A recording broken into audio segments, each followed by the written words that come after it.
Hello, this is Matt on the Moon Lambo channel. Legislation was drafted and announced over the weekend. U.S. legislation. How will that affect XRP, if at all, if indeed this federal legislation is enacted? Anthony Pompano has some thoughts on the subject, and I'm going to share that with you as well, as he sent an email out to his investors today. Alex Cobb, from his website, the XRP Daily, he announces a new Ripple payments corridor, so I want to share that with you. John McAfee, have you heard that he is predicting $1 million per Bitcoin by the end of the year 2020? Well, is he still standing by that prediction? I'm going to cover that. He had a tweet out very recently on the subject. Tom Lee from Fundstrat, he's now predicting Bitcoin to hit $40,000 by the end of 2019, which I find highly fascinating. And I'm also going to touch on a little bit of interledger protocol knowledge for you. A lot of people have been wondering exactly how this works, and admittedly, I'm still learning a bit about the functionally how it works, but I do have a somewhat of an understanding, and I'm going to share with you just a little bit of information on that as well. Now, before we get going here, though, if you would please delicately tap that like button and go ahead and hit subscribe if you are a fan of Ripple and XRP. This is an XRP-focused channel here. All right, so let's get right into the content. And this is the piece I mentioned by Anthony Pompano. He sends out an email to his investors, a daily email, actually, and every once in a while he'll make some of them public. This is one of the public ones. And so I wanted to share this with you here. And this piece is titled, Facebook and Silicon Valley are about to get a Wall Street crash course on the cost of doing business. Right. And it begins, this is a big week for crypto. Facebook will be answering questions from the Senate Banking Committee about Libra, their proposed digital currency.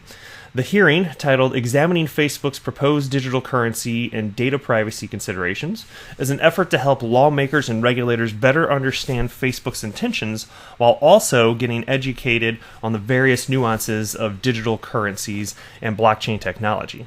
And then he goes through a few reasons that the hearing is going to be important, of course, and I'm going to kind of gloss over that because there's a lot of content to cover here. But I want to get down to this part. This is the piece in all of what he wrote that I think is the most pertinent because it has to do with legislation and, if enacted again, how would that affect the entire ecosystem? And specifically, I'm always thinking about what would this do, if anything, for XRP. And so the piece continues down here on that topic. Even with the historical nature of such a big event occurring on Tuesday, news broke this weekend of something that was even more noteworthy.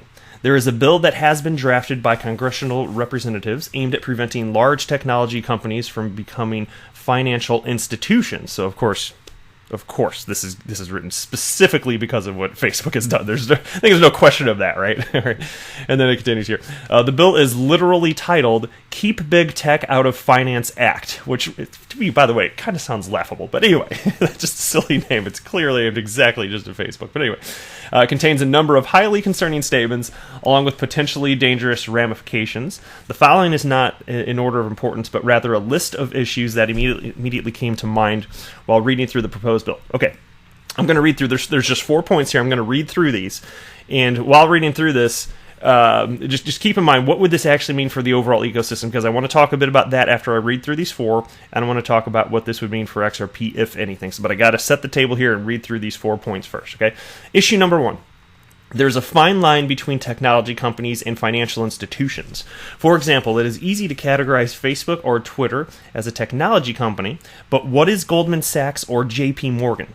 At first glance, you would say financial institution, but is that really true? In 2015, Goldman Sachs had more software engineers than Facebook, and it has been reported at times that as much as 25% of their workforce is software engineers. Even more compelling, the mainstream media has written multiple times explaining how Goldman Sachs has replaced hundreds of traders with anywhere between 3 to 200 engineers. And then he cites a couple of examples via links that you can click on. So, and of course, I'm going to link this below, so if you want to see it, you can check that out. He continues here. This is not a dig at Goldman Sachs, though. Take JP Morgan, the largest U.S. bank by assets, who recently disclosed they are opening a fintech office with more than 1,000 employees in the heart of Silicon Valley.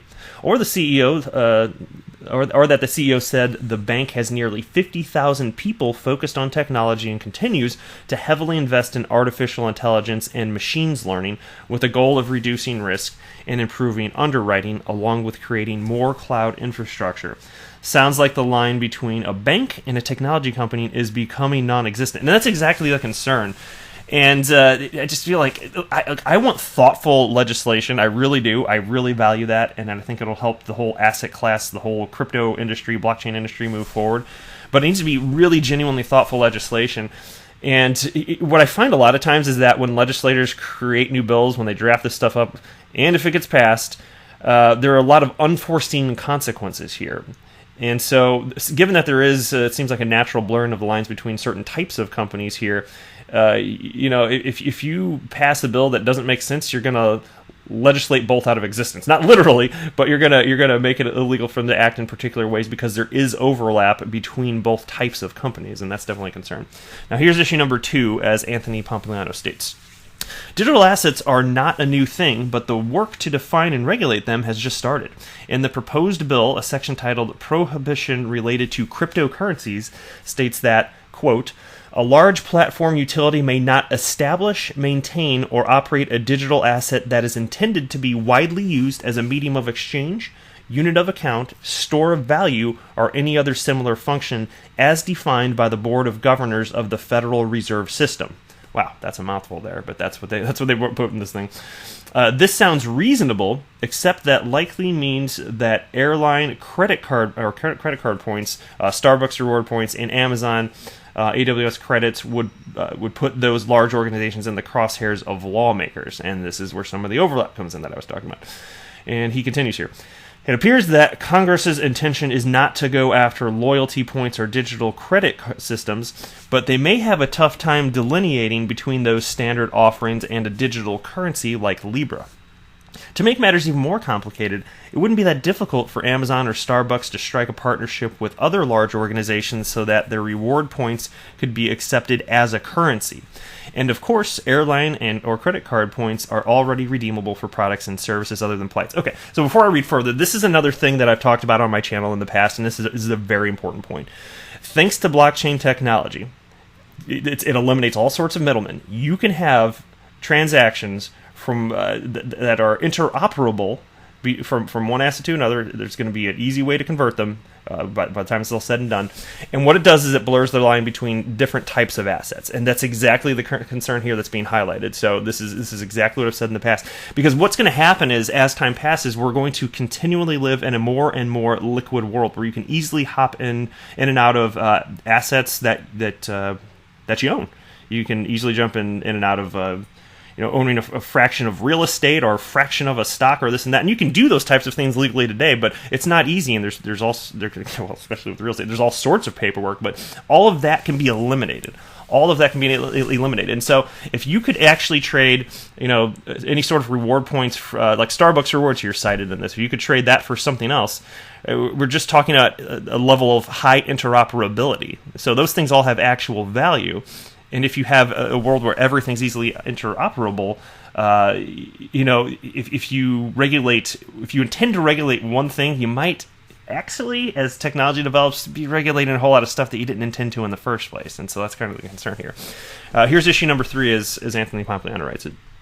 The same lawmakers who are participating in the Senate Banking Committee hearing and who have previously been very abrasive to Libra and other digital currencies are some of the lawmakers who have received significant donations from the banking industry. For example, John Tester received more money than any other senator from the banking community, and he is a member of the Senate Banking Committee. On top of the money that Tester received, he always was endorsed by the American Bankers Association and the Friends of Traditional Banking Super PAC. While I'm not an expert on political campaign finances, it would make sense that any politician who received donations from the banking industry should have to abstain from creating legislation while in office that affects industry. And that's another concern that I've always had here is, do individuals' priorities line up what would be best for the American people and the world at large? Yes, in some instances not. And, I want to see like a certain level of transparency here. I'm not completely optimistic we're going to see that, but if it were perfectly clear who had their hands in what, who was receiving money from what, it would make sense to just it's like Anthony said here, just abstain yourself from this process. It's not going to be beneficial to have you there. It's just going to muddy the waters, and any contrary, like any input that such members have that would be seeming controversial wouldn't particularly seem genuine, now would it? That would be quite a concern. So that's definitely the concern that he's getting at, and I perfectly agree with him. Issue number 4, and this is the last one. The proposed prohibition of digital currencies would put the United States and U.S.-based technology companies at a significant disadvantage. We are already seeing the widespread adoption of digital currencies in other parts of the world, specifically across China, Korea, Japan, and Southeast Asia. If companies like Facebook, Twitter, Google, Amazon, and others are able to create competitive products, it is not a stretch of the imagination to envision a world where Alipay or WeChat Pay are pervasive internationally. Okay, so that's it. So now we got the table set. What does this actually mean for XRP? What does it mean for adoption of crypto at large? Okay, well, first of all, while I stated that I do appreciate that the United States Congress, on a federal level, trying to draft something, this strikes me as something that has been created, completely drafted out of fear and misunderstanding. This is clearly directed completely at Facebook. There is this concern that Facebook is basically becoming a bank and that they should have to change their charter entirely, get banking licenses, this and that. And whether or not it would be reasonable for any of that to come to pass, as far as them having to just kind of recategorize what they are. Okay, it's fine to have a discussion on that, but I think before there has been an understanding developed amongst anyone, this legislation was hastily drafted. That's my concern. It's quickly drafted. You can tell by the title of it, the types of things that are in it, and all it's going to do is cause a whole lot more problems. So, here's my take on this. First of all, as it pertains to XRP, will it affect XRP? XRP is already decentralized, and this doesn't seem to be at all in the crosshairs of what this legislation is going after. This is more about, hey, tech companies, literally, look what the title of this thing is. Can't create cryptocurrency. Basically, that's essentially what they're saying in a nutshell. XRP's been around for a very long time, and it is decentralized. There's all sorts of different developers building on top of the ledger, so it doesn't affect in that capacity. But where it can be affected is indirectly, just as all other cryptocurrencies would be by any sort of legislation to some degree. Whether it's a great degree or small degree, okay, that remains to be seen. But as it pertains to this, look, I think that as you do draft legislation, and as some of it is inevitably passed, at least it clears a path forward to some degree. Even though, like I said, there can be legislation that is kind of curious, creates conflicts, unintentional consequences. To some degree, it'll help some move forward. And so, what will this do for the crypto asset class at large? I think it really has more to do with how much of a stranglehold is the government trying to have over this type of activity, over cryptocurrencies created by tech industries. If they're just trying to be overly burdensome, you can still see adoption, of course, you can still see things move forward, but it would be at a slower pace. Whereas if this is more like, hey, we get it, we're not trying to stop you from doing what it is you're trying to do, but we just want thoughtful regulation, that would be beneficial. And my concern, based on what they're seeing here, is I'm not convinced, based on the little bits that we've read here from this, that this is particularly thoughtful legislation. To me, it seems like it's more so legislation out of fear. But the sooner we can get clarity from a legislative perspective, the sooner it'll be likely for the asset class to rise. Now, I understand that we're just talking about the United States here, and all of this is global, but the United States is a big player on this, and right now they're not exactly helping things move along, are they? Not from a legislative perspective. So it'll be interesting to watch this. And again, this is just a draft. It doesn't mean that any of this would ever pass, and it doesn't mean that some of it wouldn't ever change. I'm looking forward to seeing the conversation take place tomorrow here, and then I'm sure I'll be reporting on that as well. But we got a long way to go from a legislative perspective in terms of adding clarity here, so that it's easier for businesses out there to actually build on top of blockchain technology. So that's what we're ultimately looking for. Next piece here, this is from Alex Cobb. Santander just rolled out the UK to Poland corridor, and it is Ripple enabled. On the specific screenshot in the article, it is saying there is no transfer fee. So here's the piece that he wrote. So this is the XRP Daily, Alex Cobb's website. And it states, recently Marcus Treacher, who is the global head of strategic accounts at Ripple, confirmed on Twitter that the UK Poland corridor on the Santander OnePayFX app is powered by Ripple and just recently went live. And then there's a little screen capture here. And it states, also note that the customer is not paying a fee for the FX conversion. Could this perhaps be powered by XRP? Possibly. However, it is most likely a temporary promotional fee reduction. Great to see Ripple continuing to roll out more and more corridors. Just proves that the ecosystem continues to expand. Just for fun, I would like to bring up that back in April of 2018, Corey Johnson slipped up during an interview and named Santander as an XRapid partner. Right. And so it's another positive development, so I'm very happy to share it with you. As far as the XRP part of it, even if XRP is going to be used behind the scenes in this, not something that's particularly been announced here. If true, though, it wouldn't mean that fees would be zero. There would still be, because I understand that even with XCurrent and XRapid, there still are middlemen. If you wanted to completely eliminate middlemen, that would be more of the use case that Satoshi Nakamoto proposed as far as a peer-to-peer cashless system, the purpose of Bitcoin in the first place. And as I've discussed in the past, of course, there's great value to XCurrent and XRapid. That's one of the primary reasons that I'm so bullish on XRP. People are more likely to adopt that before ever adopting any sort of cryptocurrency to be used as real money. It's super volatile. I'm still not certain that deflationary cryptocurrency assets are best utilized as currencies, and there are arguments for that, which I haven't finished educating myself on, so I'm not going to talk about it.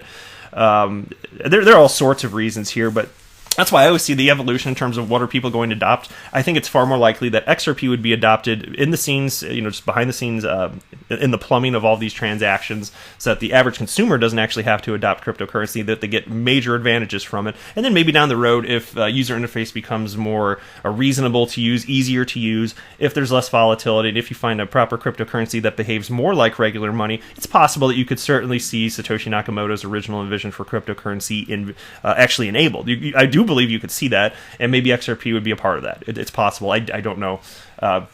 Again, I'll talk more about that in the future. I just need to finish educating myself on some of that stuff because I'm not yet convinced, and I could be convinced in the future, but I'm not yet convinced that that cryptocurrencies that are deflationary would be best utilized as money, and I'm still researching that, so I'll have to share my thoughts on a future date on that particular point. But nonetheless, that I just see sequentially this makes much more sense. Let it be used behind the scenes because you can do that. You can actually take advantage of this technology today if you push for that, but you're not going to have Bitcoin used as money anytime soon, if ever. It's just not happening. So it's just a sequential thing. Just do it in order. It's okay. Now here's this tweet from John McAfee. Bitcoin is at the mid-tens and people worry. LMFAO! Exclamation point, exclamation point. Why do you pay attention to weekly fluctuations? Look at the past few months FFS, and you know what that means, right? FFS, just Google it if you're not sure. It's a word I'm not going to say on here. A few words. It's rising drastically. I'm still positive about my 1 million Bitcoin price prediction by the end of 2020. Altcoins like MTC and Apollo will rise 10 times more. Okay, so I just want to share that with you because this was just tweeted out yesterday. John McAfee, he still believes that Bitcoin is going to be $1 million per Bitcoin in less than a year and a half. Do you buy that? Okay, I think Bitcoin could be a lot higher. I think that we're entering a bull market here. I will be shocked, and I don't make price predictions, but this is so out there. With just given the timeline, I'm not saying it could never hit that. Even I'm just saying with the timeline. My gosh, I mean that'd be cool. That'd be cool as all get out, but because it would, you know what it would mean for XRP, right? Over time XRP is going to rise as well because of its actual utility. But man, I don't know. What do you guys think? Does it strike you as a little bit wacky? Just given the timeline, even if you believe it's possible, does the timeline strike you as, yeah, probably not? Because that's what it does to me anyway. I don't know. Maybe it's just me. All right, now this is from Count X, who is at CRPT on Twitter. Tom Lee says Trump's attack on crypto could propel Bitcoin price to $40,000 by late 2019. So let's hop into this article here. It's by ToshiTimes.com. And begins, Lee, Trump's crypto bash could lead to new highs. Oh, this is awesome. Okay. Tom Lee is the head of research at Fundstrat Global Advisors. What's more, Lee is sometimes called a Bitcoin permeable, due to his exceptionally bullish outlook on crypto. Nonetheless, Lee shrugged off Trump's recent negative crypto comments. And this news came in an interview on Yahoo Finance's YFI PM Friday. In it, Lee said that Trump's comments could actually be beneficial for Bitcoin. And here's a quote. On balance, it's a positive because cryptocurrencies and Bitcoin really are in the main stage now. As Congress the Fed, the president are weighing in. Okay, that part I do agree on. Furthermore, Lee made a reference to the recent comments by the Federal Reserve's chairman Jerome Powell. According to Powell, Facebook would need to tread lightly when it comes to its upcoming Libra cryptocurrency. Specifically, Powell highlighted that Facebook would have to follow regulations closely. And here's a quote. And he's referencing Trump and Powell's comments, it is going to force everybody who is not involved, and remember, a very small percentage actually cares about crypto and Bitcoin. It's going to force the other 98% of the world to think about what it means. Absolutely. And that's why when we're talking about how it's such early days here, and how I'm so thankful I had this opportunity to get into cryptocurrency and invest in XRP specifically at such an early point in time. I know it's been around since XRP's been around, since 2012, I think it was technically launched. Just pulling from memory here. Very thankful that I've been able to get in before institutions and before the rest of the retail world at large. So anyway, here's the part about $40,000. Check this out. So there's just a few sentences here. Brian Armstrong, the CEO of Coinbase, recently said that Trump's comments were an achievement unlock. This echoes the sentiment that Trump has now increasingly brought crypto discussions into the mainstream. As such, Lee is far from alone in seeing something positive with Trump's comments. However, Lee goes further than that. According to a recent report by Yahoo, Lee argues that FOMO could drive the price of Bitcoin far higher. Specifically, he said it could end up anywhere from $20,000 to $40,000 by the fourth quarter of this year. This prediction comes specifically after Trump issued his harsh tweets regarding crypto, which could have increased public interest in Bitcoin. And that's absolutely, I do agree with that. Not the price prediction part, but I do believe, I'm not saying that's wrong either, I just don't make price predictions. But I certainly believe that getting this, the concept of this into the mainstream will result in certain individuals getting out there doing their own research, and a certain amount of them are going to throw their money, and some of them are going to throw in with a high level of confidence after, like, oh wow, and they're probably going to feel like I did in 2017 when I was like, oh gosh, I wish I knew about this in like 2009. That's pretty much how I felt. But there's so many people that haven't jumped in yet, and having this conversation put out there thanks to news with Facebook's Libra and Jerome Powell, the Fed chairman, and President Trump, it's getting more people thinking about it, talking about it, and researching it. And I think that's positive regardless, because all of this is going to be figured out. It's just a matter of time. And I don't think that all future presidents are going to have a negative outlook on cryptocurrencies at large. I just think that there's this fear about cryptocurrencies one day supplanting the need for the U.S. dollar to be the global reserve currency. I think that's a lot of where the fear comes from, and that could explain a lot of the reason that the United States is dragging its tail in terms of regulation, which is a shame. But anyway. But here's a quote from him, then I'm going to move on to the next piece here. But this is another Tom Lee quote. If you go back to every milestone that was achieved, Bitcoin subsequently rallied somewhere between 200% to 400% within the next 4 months. So I think if that's playing out this time, that means Bitcoin could be $20,000 to $40,000 sometime in the fourth quarter. So that's exactly what he said right there. So take it for what it's worth. Do you think it's going to happen that quickly? I mean, I think it's going to hit it at some point. It's just a matter of time. And I just don't do price predictions because I'm not good at it. I don't know how to reasonably do it. But I do believe a reasonable perspective for somebody that's a long-term investor like myself. It's reasonable to have confidence based on fundamentals. To me, that makes a lot more sense than worrying about the short-term price action. I just don't care about that as much. I mean, it can be kind of interesting to look at. It can be fun in a bull market, but in terms of will it make me buy or sell? No, it will not. I'm a long-term fundamental guy, and that's it. Check out this. This is about interledger protocol and how it affects XRP, and I want to talk about this just a little bit here. There's a tweet from Iberhunden on Twitter, and he tweeted out, XRP isn't going to be bridging any digital assets because of interledger protocol. Tell me why I'm wrong. And then he tagged Galgatron. And Galgatron responded, ILP is a communication layer only. It still depends upon crypto to move value. Thus, it can use XRP to bridge between currencies, which it will when no cheaper path exists. Think of ILP as connecting a bunch of mini exchanges, right? And I have mentioned conceptually this a little bit in the past, and I am still admittedly learning a whole lot more about interledger protocol. So one of the cool things about taking a ride with good old Moon Lambo here is as I learn more stuff, because I don't know everything, but I am learning stuff on a daily basis. Part of the fun of this channel is I'm sharing that with you, and you don't have to do all that research because I happen to be so genuinely interested that I should probably be embarrassed by this, but I spend hours per day on this stuff because I just am. I can't help it. I just like it that much. It's that entertaining. And that's why I started a YouTube channel, too. It's just so I could get more active within the XRP community. So that's what I'm doing here. But take advantage of it, especially if you don't have time to do hours of research per day. It's just, subscribe. Give me a shot here. Maybe you'll learn some stuff over time. And again, not professing to know everything or be some sort of guru, just a regular guy. But every now and then I learn something highly valuable. You know what it is mostly, though? It's just I learn little tidbits here and there every day, and then it ends up becoming this larger sum of knowledge. And now that I've been doing this for over a year and a half, I feel like I actually know stuff. There's still a lot to learn, though. I don't know as much of the tech side, admittedly, but to me, it's always more interesting discussing, since I'm not a tech-oriented guy, I like discussing the big picture type stuff, so I always consider myself more of a big picture type of guy. If I were involved in a large company that were a blockchain company, I'd be more likely to be upper management in terms of maybe a CEO as opposed to a CTO. I wouldn't be involved with the technology side or IT or anything like that. That's the way I'd look at it anyway. But this is the reason that I find ILP so fascinating, because again, it's not blockchain technology. It is quite literally a protocol. But it makes it easy to bridge currencies. And what do we know is the best mechanism in terms of moving value to bridge currencies? Well, it's XRP. It just is. And so we'll see if that maintains the case for decades and decades, but it's looking pretty good right now, is it not? So that's part of the reason that Ripple was so keen to get the level playing field out there that I was discussing in a couple of recent videos. It's because with a level playing field, XRP is the best means to actually move money.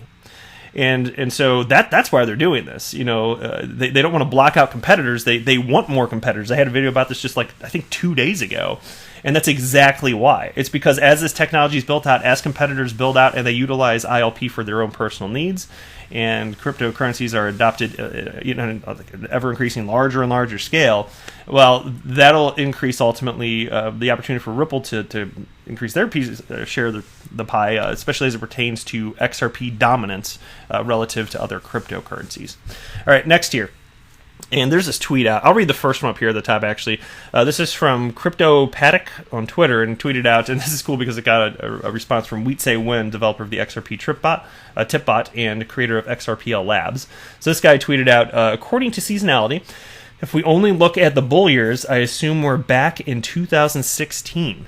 Hence July and August will be red. But if you catch the low of August, see the chart to know where you stand. Alt season, forget it until Bitcoin is over all-time high.